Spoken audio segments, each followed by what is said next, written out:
Hello everyone, जय हिंद। स्वागत है आप लोग का मेरे यूट्यूब चैनल के प्लेटफॉर्म में। आज मैं आपके समक्ष बात कर रहा हूँ भारत छोड़ो आंदोलन से संबंधित महत्वपूर्ण प्रश्नों के संदर्भ में, जो कि सभी एग्जामों के लिए महत्वपूर्ण टॉपिक है। जैसे कि फर्स्ट क्वेश्चन है, भारत छोड़ो आंदोलन कहाँ से शुरू हुआ था। सेकंड क्वेश्चन है, भारत छोड़ो आंदोलन कब प्रारंभ हुआ था। थर्ड क्वेश्चन है, भारत छोड़ो आंदोलन के समय भारत के गवर्नर जनरल कौन था।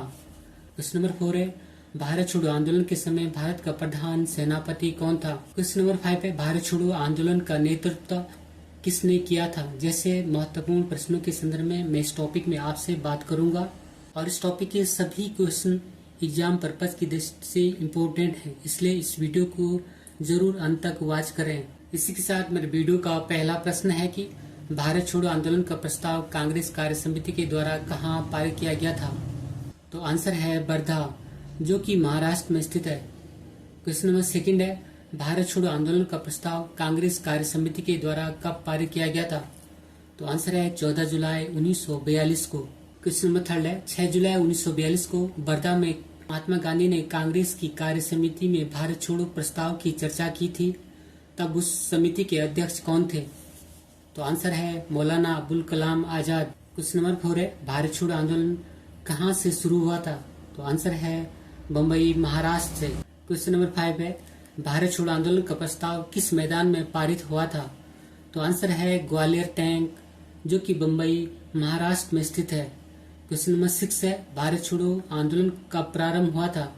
तो आंसर है 8-9 अगस्त 1942 को। क्वेश्चन नंबर 7 है, भारत छोड़ो आंदोलन के समय भारत का गवर्नर जनरल कौन था। तो आंसर है लॉर्ड लिनलिथगो, और यह वर्ष 1936 से 1943 तक भारत का गवर्नर जनरल रहा था। क्वेश्चन नंबर 8 है, भारत छोड़ो आंदोलन के समय भारत का प्रधान सेनापति कौन था। आंसर है लॉर्ड वेवल, और लॉर्ड वेवल बाद में 1943 से 1947 तक भारत के वायसराय और गवर्नर जनरल भी रहे थे। क्वेश्चन नंबर 9 है, अंग्रेजों के विरुद्ध भारत छोड़ो आंदोलन की घोषणा किस वर्ष की गई थी। तो आंसर है वर्ष 1942 में। क्वेश्चन नंबर 10 है, हम भारत को या तो आजाद करेंगे या आजादी के प्रयास में दिवंगत होंगे, यह कथन किस आंदोलन से जुड़ा है। तो आंसर है भारत छोड़ो आंदोलन 1942 से। क्वेश्चन नंबर 11 है, करो या मरो का नारा किसने दिया था। तो आंसर है महात्मा गांधी जी ने। क्वेश्चन नंबर 12 है, वर्ष 1942 में भारत छोड़ो का प्रस्ताव का समर्थन किसने किया था। तो आंसर है सरदार वल्लभ भाई पटेल ने।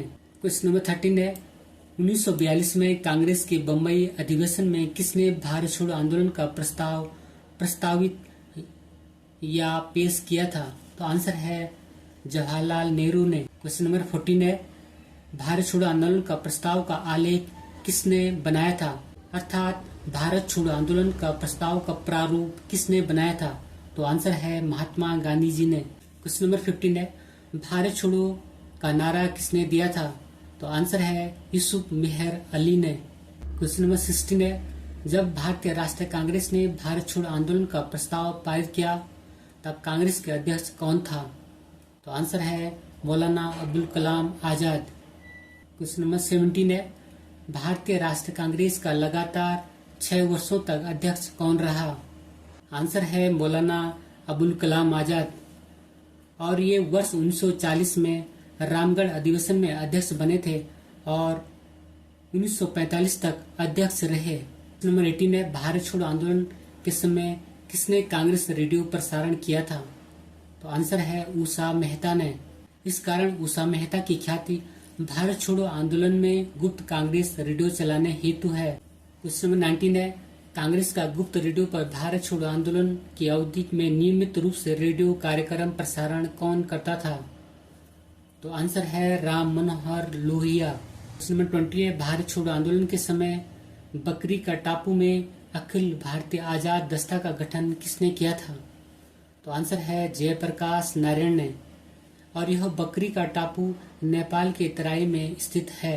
क्वेश्चन नंबर 21 है, भारत छोड़ो आंदोलन के समय इंग्लैंड के प्रधानमंत्री कौन थे।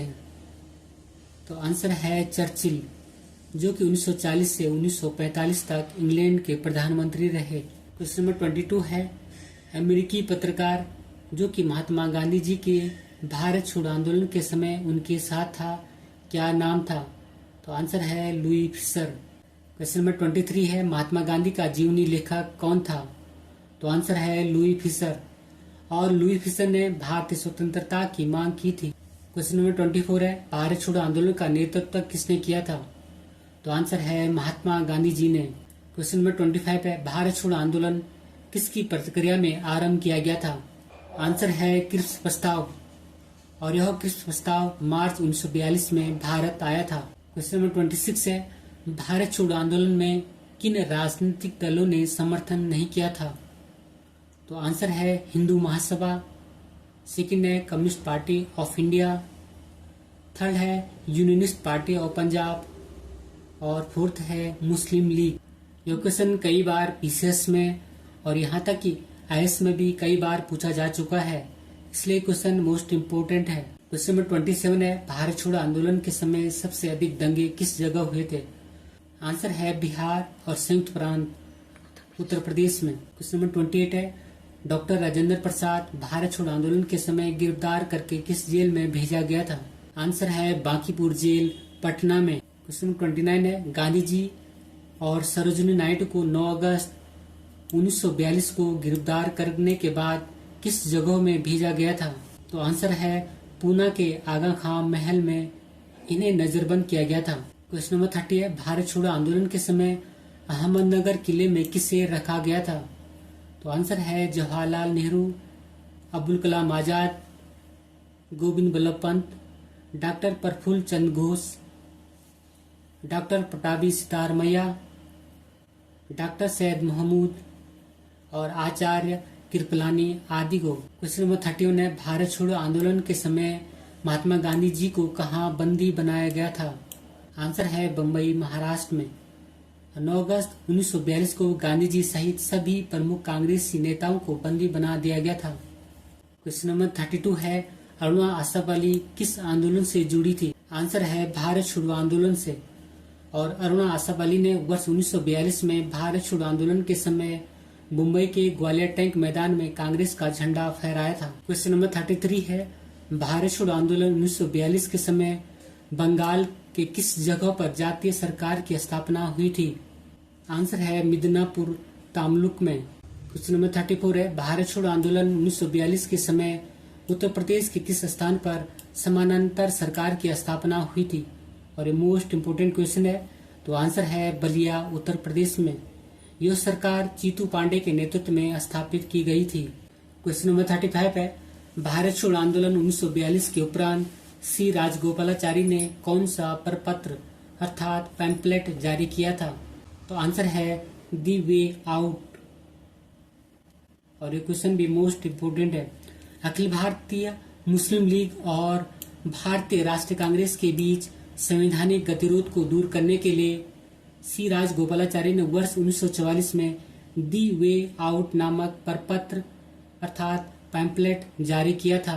क्वेश्चन नंबर 36 है, ऑपरेशन रूबिकॉन नामक कूट शब्द ब्रिटिश सरकार के द्वारा किस संदर्भ में जारी किया गया था? तो आंसर है जेल में महात्मा गांधी के आमरण अनशन के संदर्भ में। आगा खां पैलेस में कैद के समय महात्मा गांधी के स्वास्थ्य में आमरण अनशन के कारण गिरावट आ रही थी। तभी ब्रिटिश सरकार के द्वारा विचार किया गया कि यदि इस स्थिति में महात्मा गांधी की मृत्यु हो जाती है तो वह बम्बई और प्रांतीय सरकारों के पास रूबिकॉन कूट शब्द भेज देगी। क्वेश्चन नंबर 37 है, भारत छोड़ो आंदोलन के समय महाराष्ट्र में किस स्थान पर समानांतर सरकार स्थापित हुई थी? तो आंसर है सतारा, महाराष्ट्र में। और यह वर्ष 1943 से 1945 तक सबसे लंबे समय तक चलने वाली समानांतर सरकार थी और इसके प्रमुख वाबी चौहान और नाना पाटेल थे। और यह क्वेश्चन भी मोस्ट इम्पोर्टेंट क्वेश्चन है। क्वेश्चन नंबर 38 है, भारत छोड़ो आंदोलन के समय समानांतर सरकार की स्थापना किन किन जगहों पर हुई थी? और ये क्वेश्चन भी मोस्ट इम्पोर्टेंट क्वेश्चन है। आंसर है फर्स्ट है बलिया जो कि उत्तर प्रदेश में स्थित है, सेकंड है सतारा जो कि महाराष्ट्र में स्थित है और थर्ड है तामलुक मिदनापुर जो कि बंगाल में स्थित है। इसी से संबंधित एक नोट पॉइंट के संदर्भ में मैं बात कर रहा हूँ कि उड़ीसा के कल्चर में भी अल्प समय के लिए अर्थात कुछ समय के लिए समानांतर सरकार की स्थापना हुई थी। क्वेश्चन नंबर 39 है, 9 अगस्त 1942 को भारत छोड़ो आंदोलन आरंभ होते ही गांधी जी तथा कांग्रेस के प्रमुख नेताओं को किस ऑपरेशन के तहत गिरफ्तार किया गया था? तो आंसर है ऑपरेशन 0 आवर। क्वेश्चन नंबर 40 है, करो या मरो का मंत्र गांधी जी ने किस आंदोलन के समय दिया था? तो आंसर है भारत छोड़ो आंदोलन 1942 के समय। इसी क्वेश्चन के साथ मैं अपने वीडियो को समाप्त करता हूं। अगर आपको मेरा वीडियो का कंटेंट पसंद आए तो वीडियो को लाइक करें, शेयर करें, कमेंट्स करें और अगर चैनल पर नए हैं तो चैनल को सब्सक्राइब करें। Thank you for watching. God bless you. जय हिंद।